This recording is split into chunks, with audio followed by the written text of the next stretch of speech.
Good morning, everyone. Welcome to the last the conference day here. Tomorrow morning, same time, we're going to have a lecture by Richard Schechner, 10 till 12 in the auditorium where we were yesterday. And welcome to you, Mike Bonnano from the Yes Men, which we're going to talk with today. Yes.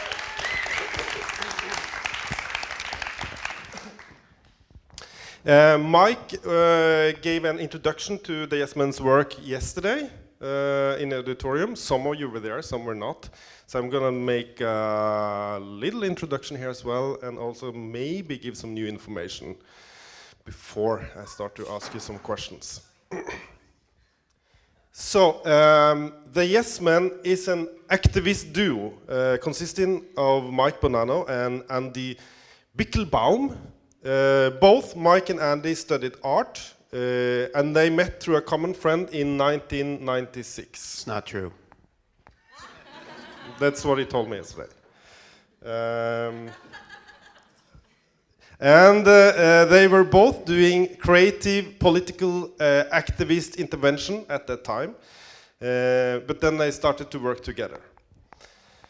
Mike is also an associate professor and pedagogue at the Polytechnical Institute at the University of the State of New York, where he is in autumn. Also is going to start up a course in activism. The Yes Men has, for more than a decade now, created political intervention in media, some that you saw yesterday. One of the first noticed prank it was in 1999, when they made a false web page for the campaign of George W. Bush as a president candidate, which also was commented by Bush. He found it too critical. One of their biggest action was maybe to be live interviewed on BBC in 2004 as spokesman for Dow Chemical Company. Dow owned another company called Union Carbide that is responsible for chemical disaster, killing thousands of people. As a representative for the company, Yes Men promised that they would take full responsibility and pay for all the victims and clean the nature, etc. They also have pretended to be representative for the World Trade Organization on congresses, etc., making quite interesting remarks about slavery and surveying of employers, etc., which has been very interestingly accepted by the audience in these congresses. I would say that the Yes Men is a part of an activistic movement, which is quite old, but this form of activism, I would say, has been going on since the 1990s. As a theoretical foundation, we can mention, for instance, Hart and Negri's book, The Empire, that describes how today's global capitalistic societies only can go in a democratic direction if there is a big public movement and ongoing activism. I think also we can mention No Logo by Naomi Klein as a part of this movement, trying to describe problems related to brands and branding. So I don't know, but this activism has been going in many directions. I think we can mention things like cultural jamming, subvertising, adbusters, hacktivism, WikiLeaks, Pirate Bay Anonymous, which is kind of different forms of activism today. We invited the Yes Men because we wanted to consider this as a form of hidden political theater, or dark play, as Richard calls it. It also has a long tradition in modernistic art, from the situationists and futurists in the 20s to the Fluxus and their political rebellions in the 60s, up till today. I want to start to ask you, what is your major inspirational sources for your work? how were you inspired to start with this way of working? Well, maybe to put it in context,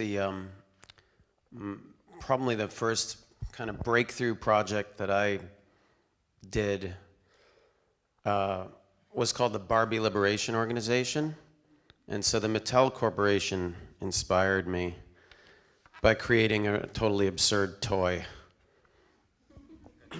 We had switched the voice boxes on talking Barbie dolls and G.I. Joes in 1991 and put them back on toy store shelves all around the United States, so they got sold, and they became little cultural Trojan horses, which made their way into people's houses, and children opened them on Christmas Day and pressed the button on their Barbie doll, and it said things like, "Dead men tell no lies." Or the G.I. Joe said, "I love to shop with you." But the inspiration was Mattel, who had originally released this talking Barbie doll that said, "Math is hard." And so that created news itself, because that's how, otherwise I didn't really know a lot about talking Barbie dolls. I'm a little embarrassed to say, but I found out because of the news that was made when they... all I'm saying is that often the inspiration is actually a reaction to something that's already out there. It's kind of often we're doing these things as a move in reaction to something. But I know that I'm kind of twisting your question, so I guess I'll answer the question properly now. All right, so the other part of that answer is that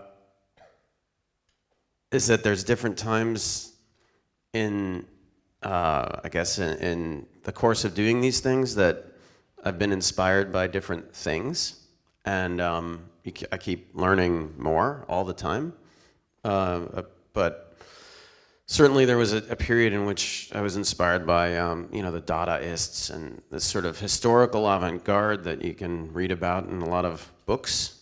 And then often you get inspired by people around you doing amazing activist interventions, or sometimes just comedy, or sometimes just poetry.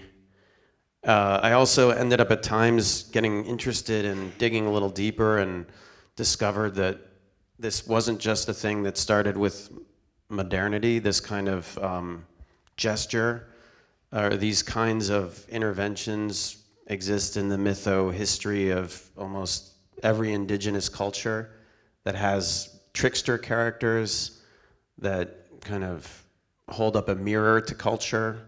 They'll change shapes. They'll act in ways that are unexpected.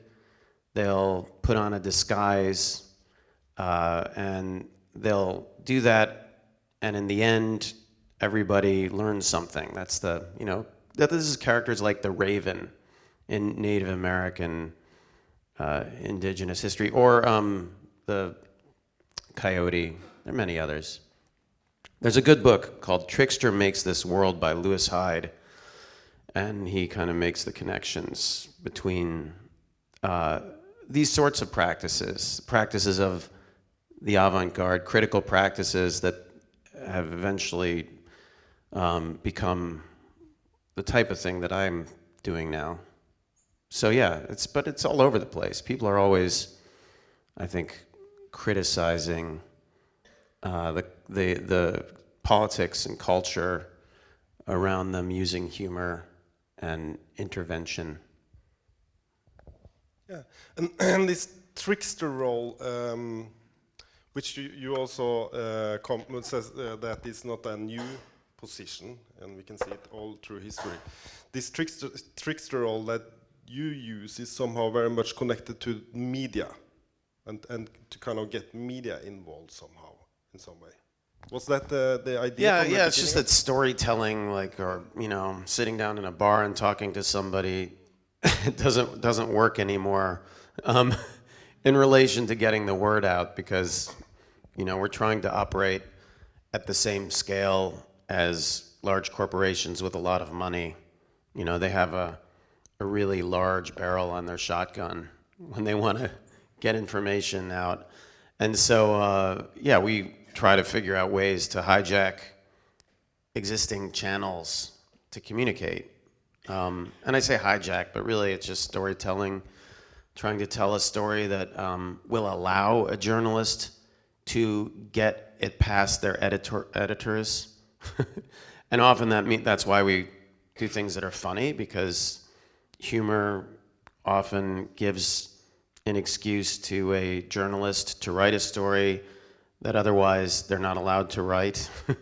And that's really often what we do. It's a kind of collaboration with the press. But you also seem to be dependent on that, both maybe the media sometimes, but also the places you somehow get into with false identities doesn't do much research. Well, I mean, who does? I mean, you know, as far as doing much research, I mean, there aren't very many people whose job it is to actually do research. You know, if somebody comes up to you, if you meet a new person and they introduce themselves as somebody, why would you think they would be anybody else? And it's a whole other layer. If somebody, like, let's say I'll just explain, for example, one situation. We once went and represented ExxonMobil and the US government at a big oil conference in Canada. So in order to do that, I pretended to be from a large public relations firm, Hill and Knowlton. We had a domain called hillknowlton.com. And I wrote to them as somebody, well, actually, backtrack a little bit. I first started out with a few email addresses, Gmail addresses, and I wrote to the conference organizers and said, is Lee Raymond from ExxonMobil going to be at the conference? Because if he is, I'm really quite excited to go, and I heard through the grapevine he was going to be there. So they get 4 or 5 of these emails from different people, and they email back and they say, I'm sorry, no, he's not going to be there. And then I write from Hill and Knowlton, and I say, hi, I represent Lee Raymond. He he's going to be hunting doves in the Calgary area during the dates of your conference, and since he is in a new position as part of the energy policy cabinet of George Bush, he has a public relations component to his job that he must fulfill. And so I'm wondering, could he speak at your conference? And then, of course, they say yes, because they think, well, this brings in at least 5 other people who are going to pay to go to the conference, and probably hundreds more, because Lee Raymond is, he's like one of the most nefarious criminals of our time, the former CEO of ExxonMobil. So they bring him, but you know, the thing is, they say yes. They've never spoken to Lee Raymond, and they don't expect to. They're expecting that they're speaking to somebody from a public relations company. They wouldn't know how to call Lee Raymond anyway. Like, what do? Call ExxonMobil and say, can I speak with Lee Raymond's secretary? I mean, in theory, a journalist who's trained to really investigate might be able to talk to the people who actually would have Lee Raymond's schedule. But this person who works at a conference, probably not. I mean, it actually would take a real investigator to deal with this problem, if they could even imagine that the problem could exist, right? Because it's just not gonna, I mean, when it comes down to it, the con part is really easy because we're all really gullible. I mean, it's part of our nature. It might be part of the reason, it may be connected to the psychology that allows us to enjoy theater in the first place, or acting in the first place. We can suspend our disbelief enough so that we're not constantly saying bullshit when we're watching theater, right? And maybe that's part of, I mean, it probably is connected somewhere in our psychology, and there's probably a reasonable reason for it in evolution, you know, that we would become this way, this kind of semi-retarded state that I'm in right now, where I could believe anyone who told me anything.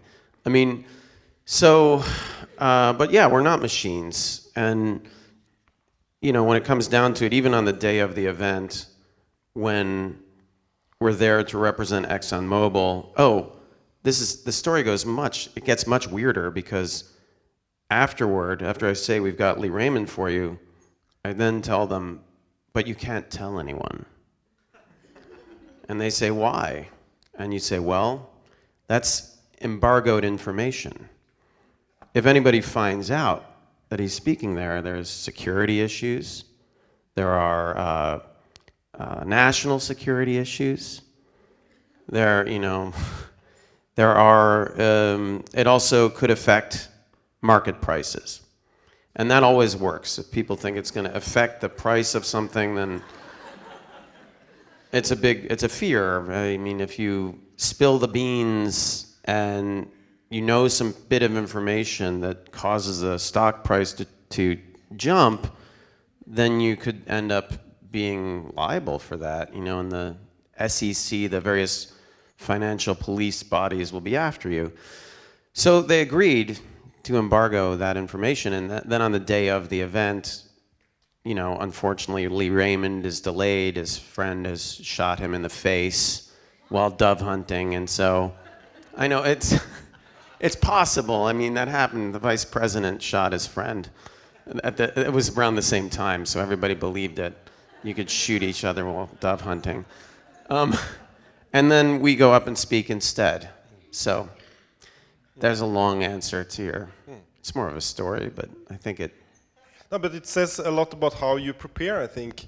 And could you say something about when you find a topic or something that you want to have in the media or do something with? How do you go from, like, okay, so we have this union carbide question, for instance, and you want it in the media. How do you work in this? What is the process of finding the right intervention? Oh, yeah, sometimes it just finds you. I mean, the case of the Dow Chemical action, initially we had done it because some people from Greenpeace had gotten in touch with us. They had been working with the Bhopal activists. Dow Chemical had bought Union Carbide. Excuse me. They wanted to make sure that that Dow wasn't able to escape the liability, at least in the eyes of the public, right? So the theory, I think, among the Dow managers was, we buy Union Carbide, we get all of the benefits and none of the liabilities, because nobody associates the Dow brand with the hugest industrial accident in history. So a bunch of activists had determined that they shouldn't let this happen. And we ended up making some fake websites. They'd seen what we'd done for the WTO, and they asked us to help, so we made some fake websites, and that initially got a bunch of press. That was in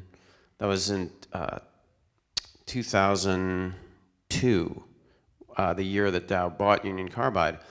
And then it just sat there.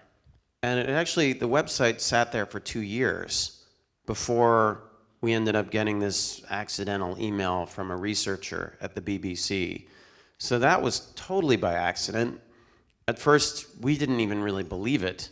It was an invitation for Dow Chemical to speak on the BBC on the 20th anniversary of the catastrophe. And so we just agreed to go, we called up the researcher and said that we would go. He wanted us to go to London, but Andy was living in Paris, so we did it in Paris because it was cheaper. In hindsight, it was a good thing it was in Paris, because the BBC's studios in London it's like Fort Knox. The place is huge, and you have IDs and all kinds of other things that you must produce to go in. But in Paris, it's just a closet. So we walked into a closet and did the live broadcast from there. So it was, in hindsight, a lot of accidents that made it work. Okay, so there is a big part of luck and chance here.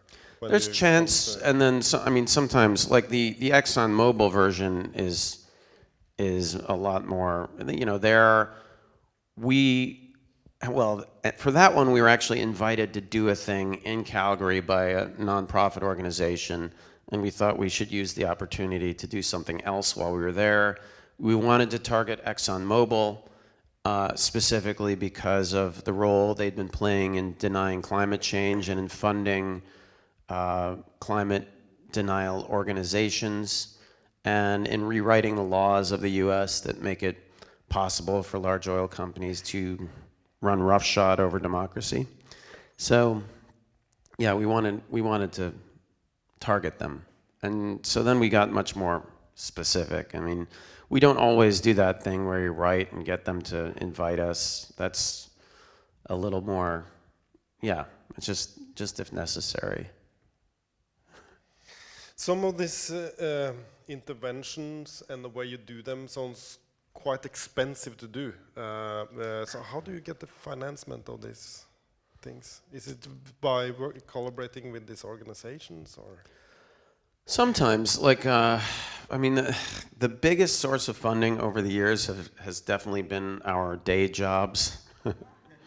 You know, and we work at both of us at universities now. Andy is at NYU in the Hemispheric Institute for Performance and Politics, in part thanks to Richard, who actually set up the performance studies thing beforehand that paved the way for the Hemispheric Institute that ended up being the home of the Yes Lab now.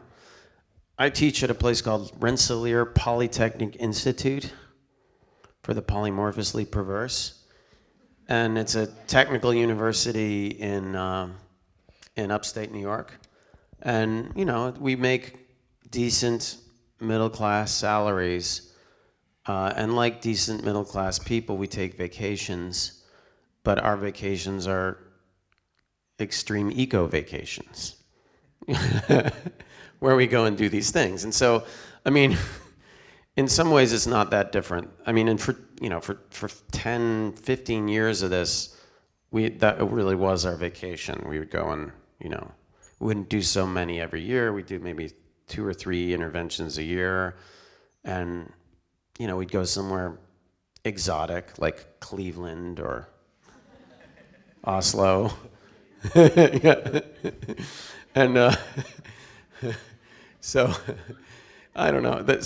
But there are other sources of funding. Now we run a whole organization, and that gets to be complicated because you have to pay people, which is really expensive. So we get funding from crowdsourcing, and in fact, I ran into somebody here. I sent an email to our mailing list in Oslo, and there's one person here at least one person who owns one of our, and a thing, sometimes to fund an action, we'll send out a really mysterious email to our mailing list saying, we have the opportunity to do something really strange to a very nasty corporation. We'll drop some hints, but not tell the whole story.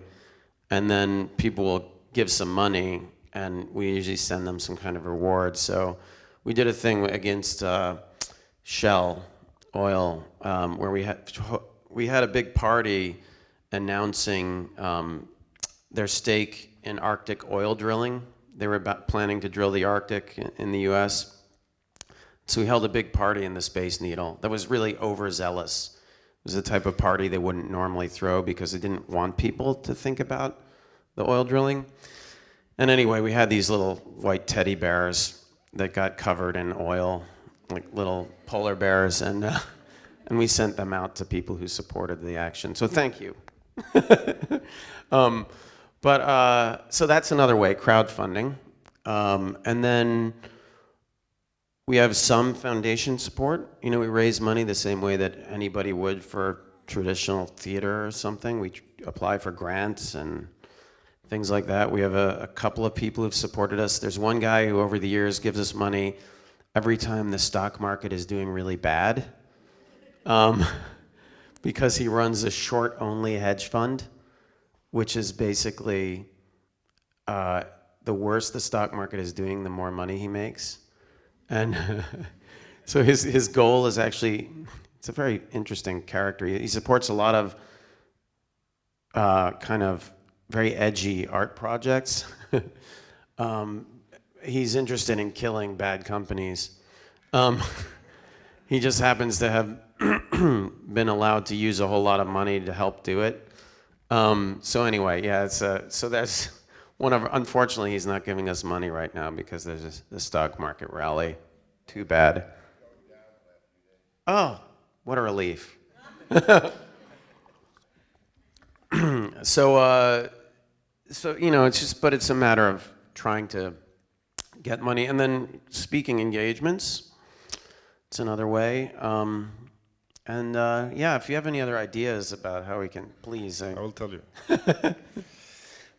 Another topic that we also have been asking the other pedagogues here is also connected to ethical questions.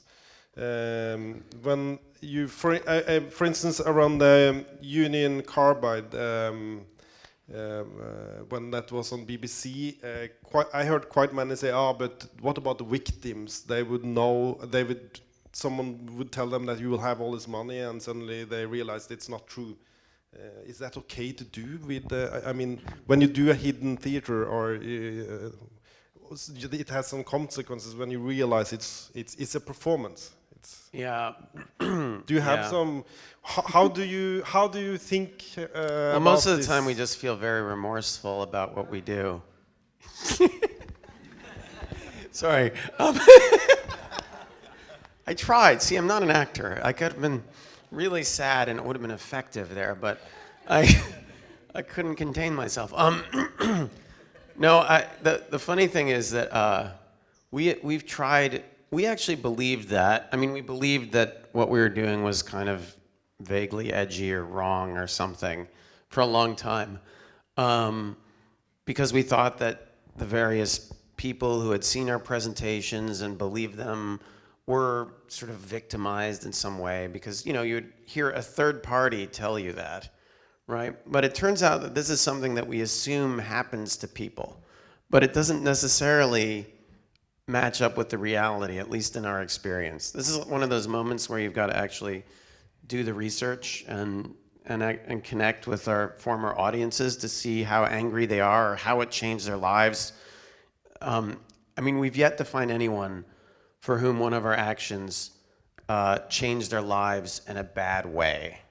Now, there are those who have fallen for the pranks who are journalists, or who were like the BBC researcher who made the mistake. We've been in touch with all of the journalists and the BBC researcher, and we found that contrary to what we thought would happen, which is that they might be fired or censured in some way, they suffered some embarrassment, but they didn't actually suffer materially. So they weren't docked pay, they weren't fired. It was understood that in their position, you know, they're not expected to be able to protect themselves, inoculate themselves against sort of trained liars, which makes sense. That's why we have so much bad, you know, journalism. That's why, I mean, everybody's already so used to perpetuating and propagating the lies of major corporations and government, you know, that it becomes really difficult to not be fooled. So that's one thing. But, you know, for something like a real victim, like the victims of the Bhopal catastrophe, it was widely reported by the BBC that those victims were felt very angry about the prank itself. And apparently in Norway, there's a belief that people actually kill themselves. Sorry, I find it very funny. I know, it's not so funny. Well, it's just because I spent some time in Bhopal after this event, and we found out exactly who had heard about it when it happened. So when we made this announcement on BBC World Television, there were a handful of Bhopal victims who were standing around the BBC reporter because it was the 20th anniversary. And the BBC reporter told them what had happened because it was, and they cried. They actually cried tears of joy. And then 10 minutes later, she said, "Oh, it's not true." And then they stopped crying. And I think she interviewed them, and she asked if they were angry. And they said, "Yes, we're angry. We're angry about Dow Chemical not doing this. This is what they should be doing."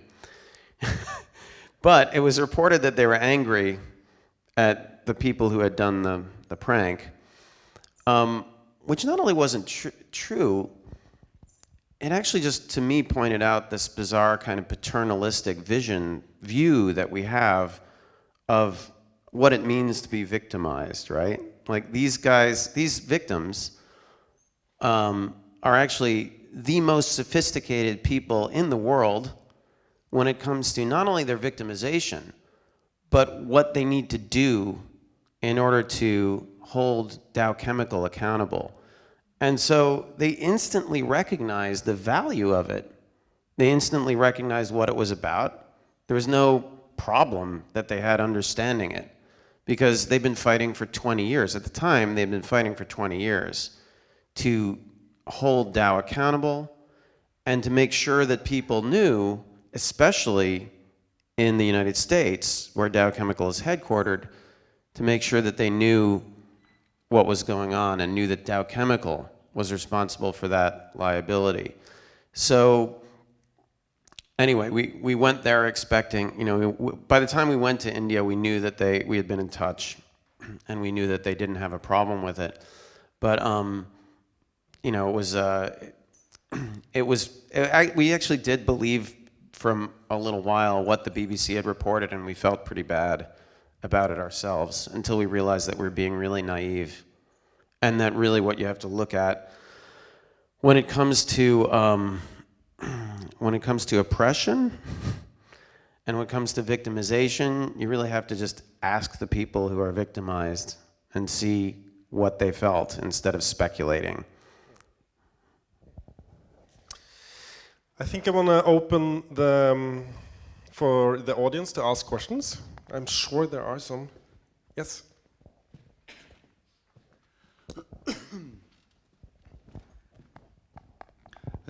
I wonder if it was said that this kind of activism or hacktivism also, that it maybe began in the 90s or had a revival in the 90s.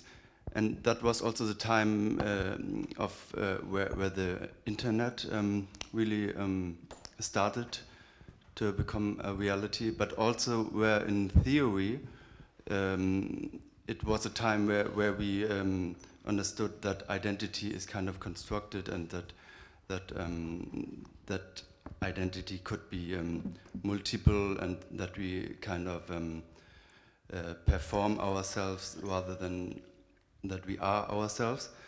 So I guess this project is a political project, but my question would be, is it also a project about identity and reinventing oneself? That means, is it also a philosophical and aesthetic project, like in the art field you have Cindy Sherman or even David Bowie, who like invent themselves? Or is it only a tool to invent new identities for you, or is it also an artistic, philosophical project?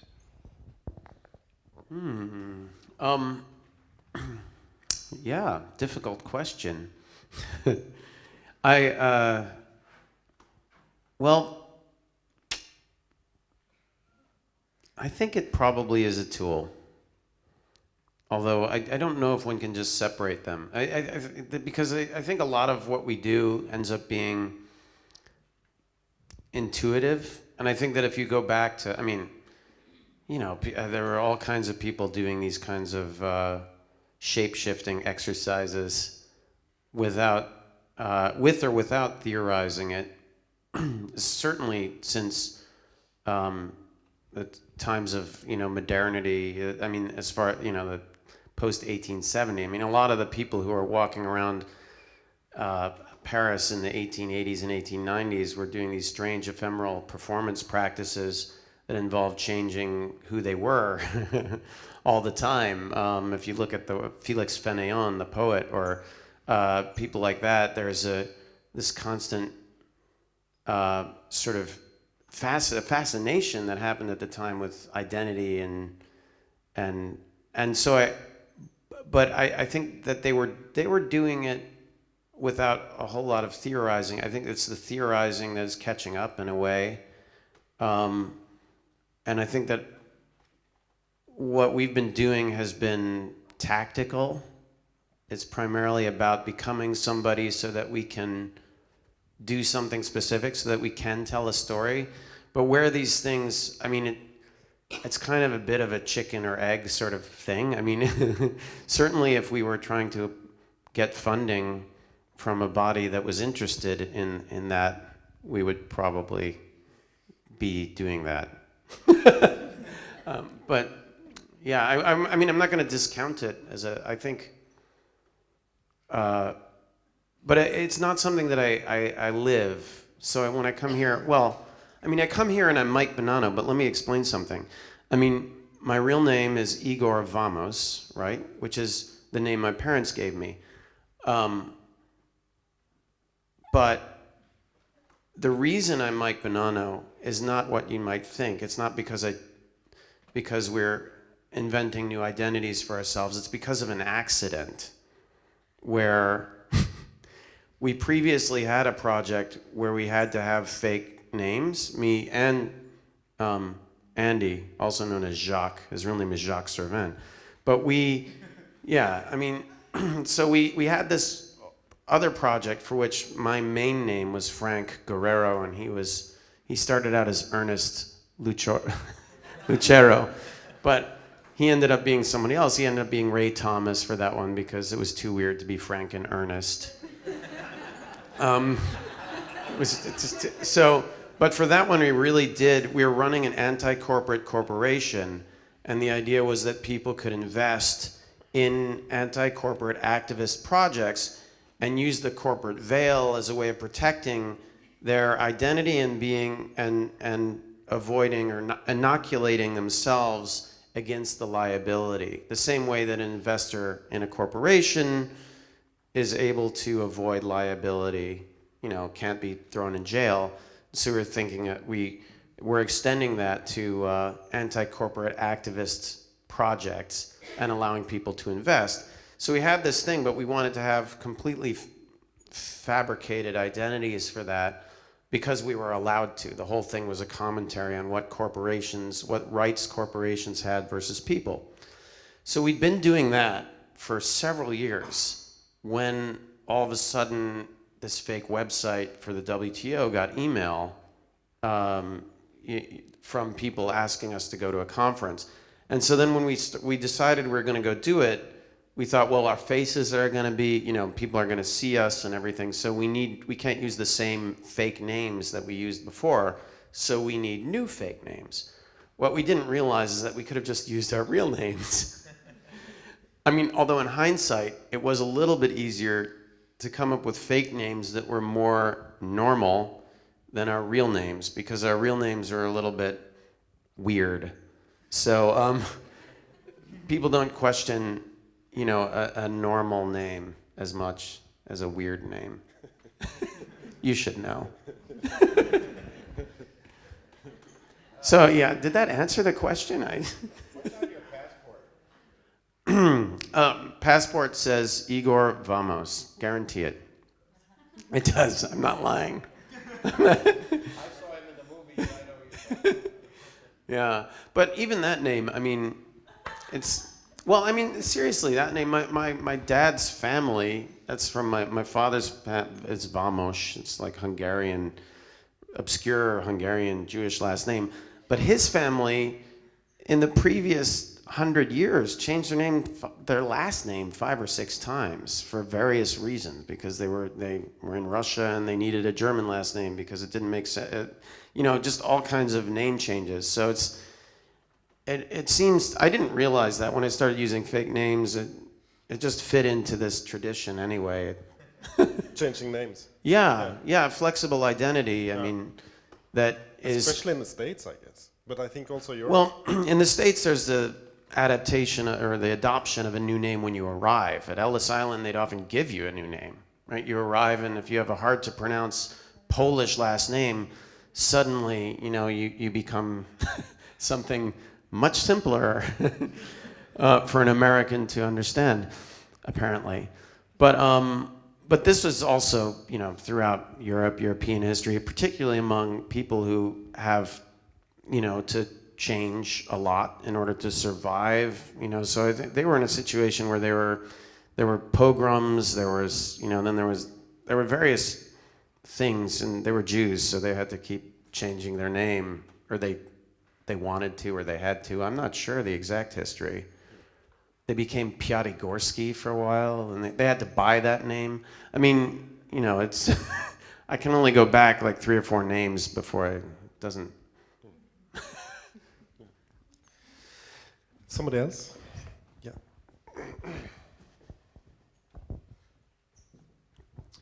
Hi.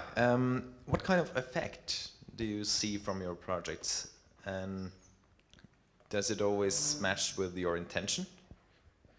Well, you know, projects don't always work out, and sometimes they don't do exactly what you want them to do. What's a good? I mean, occasionally there's a disaster, like a complete failure, and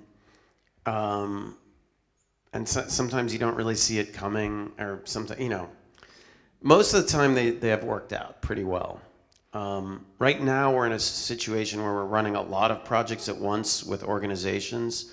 We are focusing on trying to train other people to do the types of things we do. And so it's harder to keep the projects, you know, focused, because there's many more and many different people who are just learning. But there are times, even when we're just doing them on our own with our small group of experienced weirdos, that we ended up getting it wrong. There's this one time where we went to a conference on international child safety. It was the International Web Police Conference on child safety on the internet. And it was, they thought that we were the Bush campaign, and for some reason they wanted us, I guess because of the policing thing. But the International Web Police were actually a fake police organization. They weren't real police. I mean, it sounds like a joke, and it is. But we still thought that it would be fun to go to this weird conference they were throwing. And when we showed up, we pretty quickly realized that it was actually a cult.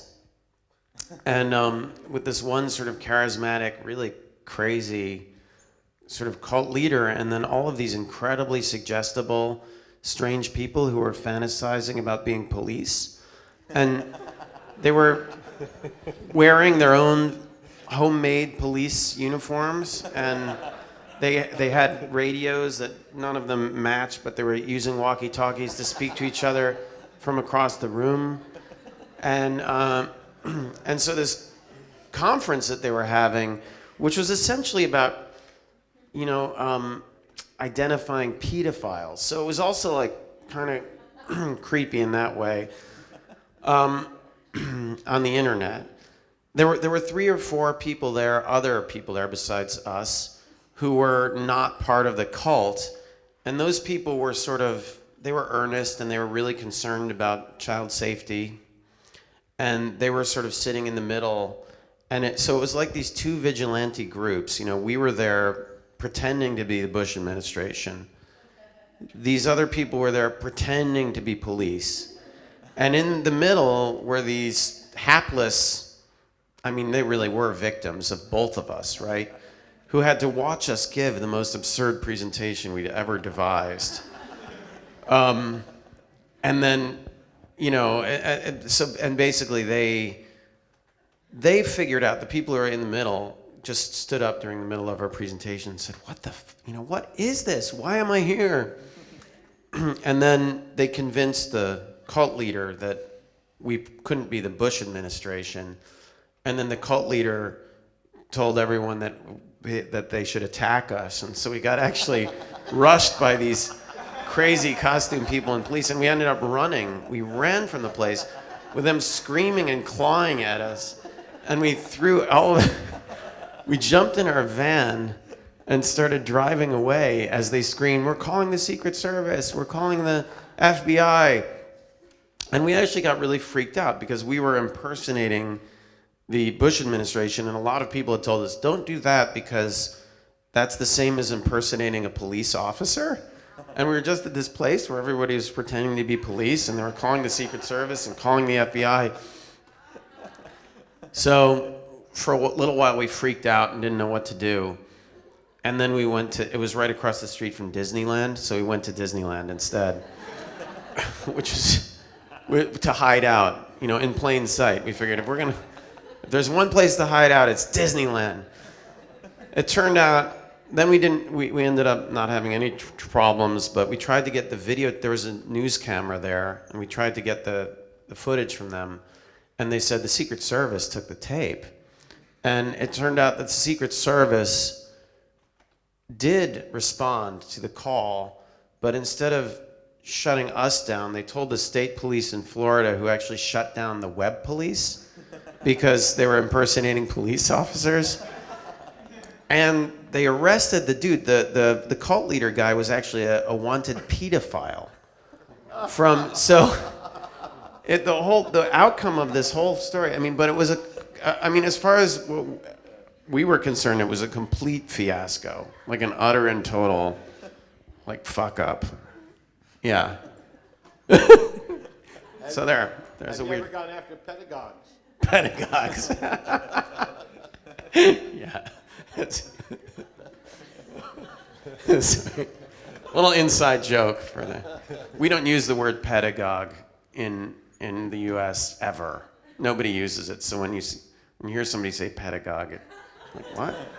Here you use it all the time for awards, etc. Anyway, yeah. So.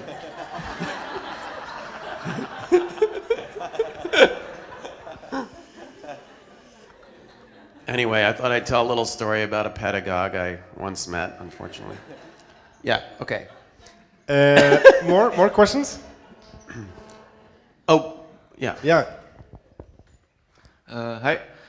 Just want to ask if you are always tricking the newspapers or the journalists, or if you are sometimes collaborating with them, if you've got offer from journalists to spread the word about your action or something like this. And another question, just a small thing, if now when your faces are kind of recognizable, if you have to, I think, hire or cooperate with other people to do the public work. Yes and yes. Sometimes we have embedded journalists who come with us to an action, and sometimes we have a journalist who will agree to propagate a story. A journalist or a blogger. Increasingly as we use social media to get the word out, we'll have somebody who will collaborate, who might be willing to be fooled, but who has 1 million Twitter followers or something, Especially sometimes a celebrity will do this, they'll say, "Oh yes, I'll fall for your joke," and that helps get it going, and then. They can also be the one to reveal it. So it's a method that sometimes, we use now. Wait, what was the second part? It's about faces. Yeah. Well, there's two answers to that. One is that we're doing it with a lot more people, and there's plenty of people who are competent at presenting. You don't even need to be a trained actor, because if you're a little bit insecure, it seems actually that much more real, because for an audience that thinks there's a real person speaking in front of them and not an actor, it's very convincing when they're not really confident, when they're not rehearsed. But the other thing is that at the times when we have been recognized, it's created some of the best video, you know, and part of what we do is make these movies, and so for the movies, the best thing is if there's conflict, and the conflict happens when people recognize you, and so hopefully they recognize you far enough into the thing so that they interrupt it after you've said a few things, but you really can't lose if someone recognizes you and does something about it, because it means that there's going to be fireworks. You know, it's what creates the drama that's good for the film. So, yeah, it works. Oh. But I guess, doesn't it work at all? Oh, we're getting a new one. But I guess since your face are recognizable for much of the media, and Yes Man is almost, I don't know if this is insulting you, but it's almost kind of a brand, and I guess you also have been tried to be. I guess you are offered to do publicity for corporations or stuff, or doesn't it happen? I mean, because you also can see this advertisement looks like pranks, also, right? Yeah, So yeah. like We have yet to receive an offer, any kind of offer. And you know, there's things too, like we'd like to figure out a way to finance our films, because making the films is expensive. It's always a money loser to make the movies. We lose money doing that. Or sometimes we lose other people's money if they, you know, help us. We lose a lot of people's money making movies. And so, yeah, I mean, we'd love to do something like product placement. You know, like we ended up, for example, we did this thing. I showed a clip yesterday, I think, of this thing we did in Copenhagen, where we used a whole bunch of beer crates to reconstruct the podium from the UN conference center. So we made a set that looked like the place where people make announcements at the UN climate conference. And then we filmed our own announcements. But we made it using Carlsberg beer crates. And I just thought, well, can't we just get Carlsberg to pay us some money for that? You know, the way they would with a normal movie. So, I mean, there's lots of... No. I don't know where to begin. You know, we need to hire somebody to do that job, to go to Carlsberg and say, give us money or we'll blur this. You know, it's work. It's work, and I think it's like there's a mechanism for it if you're a big feature film, and you know there's a department who does that, and they know where to go and who buys and all that. But if it just is something that shows up in your doc, chances are you'll just have to even blur it in the end, simply to get the insurance, because otherwise, even if it's not logical, the insurance company's lawyers might worry that Carlsberg might sue you, even though it never would happen because it's advertising. Yeah. this has to be the last question. Richard? It'll be a very brief comment rather than question, but you can comment on my comment. It seems that when we're thinking of theater of the oppressed, we're thinking of enactments of sincerity. We're thinking about Fix and Foxy, we're thinking about enactments of theatrical reality in a new space. And here, it's the enactment of insincerity. And I find that very, very interesting, because they all have positive social ramifications. Sincerity, lying or insincerity, and aesthetics. So I just am coming on that range, and how insincerity can also lead to change, but you're asking for the outer rim to change. In other words, the people who receive your messages, who may be receiving them through film and develop consciousness. And Gisela and T.O. is asking for change within the specific community that you're faced right then and there. And Fix and Foxy, I think, is asking us to think about social construction. Just intriguing. So my question is almost for Øystein and the other organizers. Did you pick these groups because they had that panoply, or is it just my theoretical analysis that points it out? We have discussed these things as well. I don't know how important it has been for us that we would like to have all this perspective, but it has been one of the discussions. We wanted to have different ways of dealing with the audience and different ways of hiding the performance and showing and intervention also. We're going to discuss that in the next, after the break actually. So we're going to go further into that.